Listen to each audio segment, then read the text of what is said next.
আসসালামু আলাইকুম বন্ধুরা, সবাই কেমন আছো?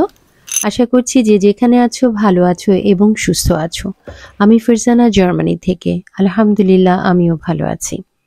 বেশ কিছু মেহমান আসবে, সেই সুবাদে অনেক রান্নাবান্না আছে, ঘর গুছানো আছে। তো আমি আজকের ভিডিওটি সেইগুলো নিয়েই তৈরি করেছি।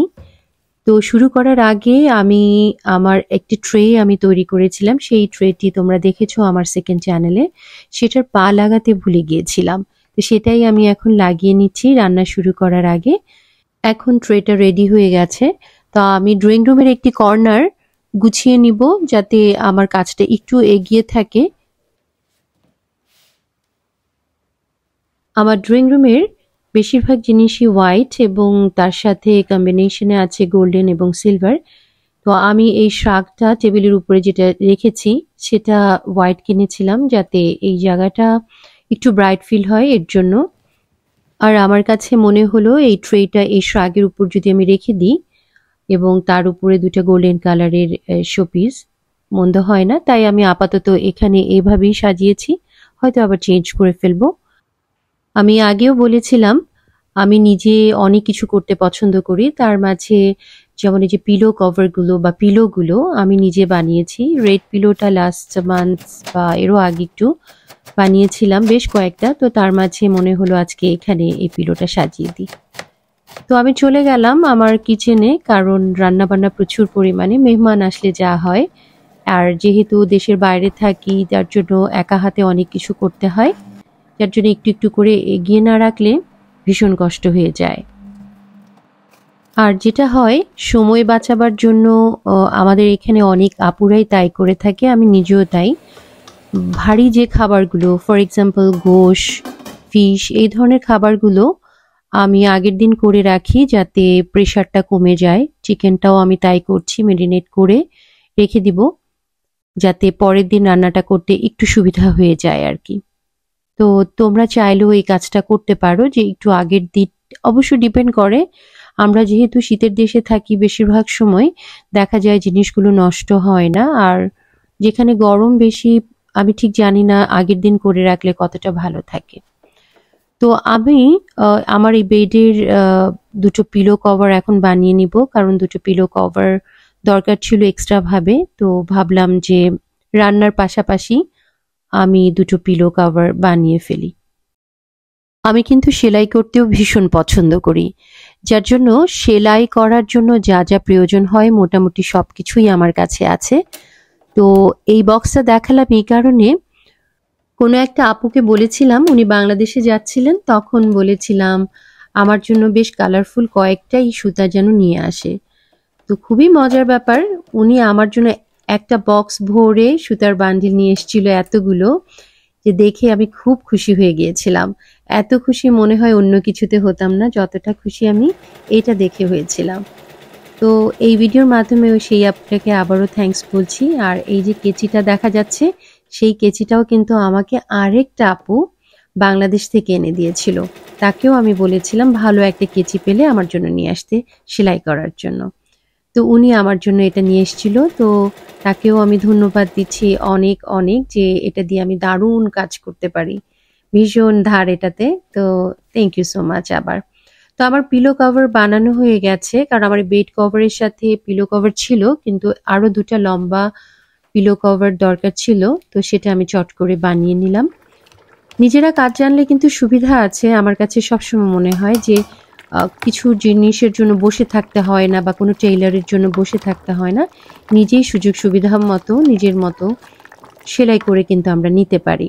মেহমান যেহেতু আসবে, স্বাভাবিকভাবেই অনেক খাবারের আয়োজন করা হবে ইনশাল্লাহ।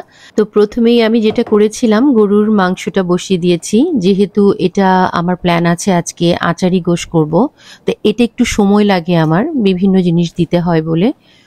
এক এক আপুরা হয়তো এক এক রকম করে বানান, যার যার মতো করে। তো আমি আসলে যেভাবে বানাই সেটা হয়তো আপনাদের ভালো লাগবে কিনা জানি না। তো চেষ্টা করব যা যা আমি ব্যবহার করব এই আচারি গোশের সময় সেটা পাশাপাশি বলে দিতে। পাশাপাশি যেটা করেছিলাম, সিম কিছু নিয়েছিলাম, যেহেতু একটু ভাজি করার, দেশীয় ভাজি করার ইচ্ছা রাখি। তো সেই সিমগুলো একটু বেছে নিয়েছি যেন কাটার সময়টা বেঁচে যায়। আর এই টক গোশটাতে এখন আমি যেটা দিব, প্রথমে আমি ইয়োগার্ট দিয়ে নিয়েছিলাম। 2টো টমেটো এখন কেটে রেখেছিলাম, সেটা দিয়ে দিচ্ছি। আর লেবুর রস, একটা লেবু মোটামুটি আমি হাফটা নিয়ে নিয়েছিলাম, সেটা কেটে দিয়ে দিয়েছি রস করে। আর এই যে রসুন আস্ত দেওয়া দেখলেন, এটা আমি শিখেছি আমার শাশুড়ির কাছ থেকে। ওনাকে দেখেছিলাম কোনো এক সময় উনি গরুর মাংসতে এটা দিয়েছিলেন, তো আমার খুব ভালো লাগে দেখতে, তো আমি দিয়ে দিয়েছি। আর এই মুহূর্তে আমি যেটা করছি, যে কিছু পেঁয়াজ বেরেস্তা করছি সাথে 5 ফোড়ন দিয়ে, সেটাও আমি এখানে দিয়ে দিচ্ছি। তো এই যে দেখা যাচ্ছে এই বোতলটা অ্যাকচুয়ালি বাংলাদেশ থেকে আনা, এটার মধ্যে আছে মাসকলার ডাল। আমি জানি না কারা পছন্দ করেন, আমি ভীষণ পছন্দ করি। তবে এটা সত্যি যে বাংলাদেশে যখন ছিলাম, ছোট ছিলাম, তখন একেবারেই পছন্দ করতাম না। এখন এখানে আসার পর ভীষণ ভালো লাগে এই ডালটা খেতে। তো বাংলাদেশে যখন গিয়েছিলাম তখন যেটা হয়েছিল, আমার শ্বশুর জানতেন যে এটা আমাদের খুব পছন্দ। তো উনি কাউকে দিয়ে বা কি আমি ঠিক জানি না, উনি এক বক্স ভরে পিওর, এটা একেবারে উনি কোথা থেকে ভাঙিয়ে যেন এনে দিয়েছেন। তো আমার ভীষণ ভালো লেগেছিল যে এটা আমার অনেক দিন চলবে। আসলে আমার খুব ভালো লাগে। তো এটাও মেহমানদের জন্য একটু করেছি। আর পাশাপাশি যেটা করছি, যে চিংড়ি পেঁয়াজ দিয়ে, যেটা আপনারা অনেকেই হয়তো করে থাকেন, আমি একটা ভর্তা করেছিলাম। সেটাতে ছিল চিংড়ি, পেঁয়াজ, কাঁচামরিচ এবং শেষের দিকে ধনিয়া পাতাও দিয়েছি, গ্রিন, যেটা কাঁচা আর কি। সেটা দিয়ে ভালো মতো ভেজে আমি একটু রসুনও দিয়েছিলাম। তারপর এটাকে হালকা তেলে একটু যখন ব্রাউন ব্রাউন হয়ে গিয়েছিল, তখন আমি এটাকে নামিয়ে ব্লেন্ড করে নিয়েছি পরিমাণ মতো লবণ দিয়ে। খুব ইজি, আসলে ঘরে বসে এটা করে ফেলা যায়। পাটা পুতা তো এখানে ওভাবে ইউজ হয় না আমার, এই আর কি। আর পাশাপাশি যেটা করেছিলাম, একটু প্রিপারেশন রেখেছিলাম যে মেহমান যাওয়ার পর আমার পরের দিনই কেউ আসবে আমার কাছে একটু সাজগোজ করার জন্য। তো আমি মোটামুটি এগুলো সব সেট করে রেখেছিলাম, প্রতিটা জিনিস যা লাগে আমার। তো এখানটায় আমি প্রিপারেশনটা আগে নিয়ে রেখেছিলাম যাতে পরের দিন আমার প্রেশার না হয়ে যায়।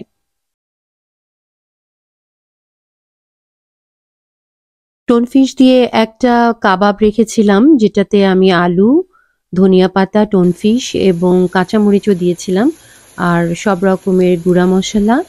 আর আমার ননদ এবার আসার সময় আমাকে বিভিন্ন রকমের মশলা গুঁড়া করে দিয়েছিল, যেটাকে বলি যে জিরা, যেমন আমার জিরা, ধনিয়া এসব তেলে যেটাকে গুঁড়ো করে রাখা হয়, সেটা আমার ভীষণ পছন্দ। মনে হয় যেন ওটার একটা দারুণ স্মেল আছে আলাদা। সেটাও আমি ইউজ করেছিলাম, যার জন্য টেস্টে একটু বেটার লেগেছে, অন্যরকম টেস্ট হয়েছিল। তো কিছু কাবাবও করে নিয়েছি পাশাপাশি। কাবাবটা কিন্তু আমি যেটা করেছিলাম, কমপ্লিট হয়ে যাওয়ার পর ডিরেক্ট সাজিয়ে ফেলেছি। একটু একটু করে না করলে যেটা হয় যে একবারে অনেক তড়িঘড়ি লেগে যায়। একা হাতে যেহেতু করতে হয়, এটা আসলে খুবই ডিফিকাল্ট হয়ে যায় মাঝে মাঝে। তো যাই হোক, আর ওই যে যেটা করছি, রান্না বান্নার পাশাপাশি একটু একটু করে ঘরটাও কিছু কিছু জায়গা গুছিয়ে নিচ্ছি, এরকমটাই করছি আর কি, যেটা করে থাকি। আর তোমরা বোধহয় একটি কর্নারে দেখতে পাচ্ছ না আচারের বয়মটা। তো এই আচারটা আমি বানিয়েছিলাম। তো কিভাবে বানিয়েছিলাম আমি সেটা আরেকটা ভিডিওতে তোমাদেরকে দেখাবো। খুব সিম্পল একটা আচার। এক ফাঁকে আবার যেটা করতে হবে, আমাকে মেয়েকে আনতে যেতে হবে। তো এই তো, আর কিছু শরবতও করে রেখেছি আগে থেকেই, যাতে সময় আবারও বেঁচে যায়। তো মেয়ের ক্লাস থেকে ওকে উঠাবার সময় দেখলাম মিউজিক ক্লাস হচ্ছিল, তখন ও মিউজিক বাজাচ্ছিল, এক ফাঁকে একটু ভিডিও করে নিয়েছি। এখন ওকে নিয়ে আবার বাসায় ফেরত এসেই আমি আবার কিছু ভর্তা করব, সেই ভর্তাগুলো শেষ করলাম। আর পাশাপাশি যেহেতু ওনারা আসার আগে বেশ কিছু সময় থাকে গল্প করার জন্য, সেই সময়টা কিন্তু বসে একটু পেঁয়াজু, চা, এই ধরনের খাবার খেতে ভীষণ ভালো লাগে। তার জন্য একটু পেঁয়াজু বানিয়ে ফেললাম চট করে। আমার কিন্তু মোটামুটি সব রান্নাই রেডি হয়ে গেছে। সো আমি আসলে সব কিছু তো রান্না দেখানো সম্ভব না, তাহলে অনেক বড় ভিডিও হয়ে যাবে।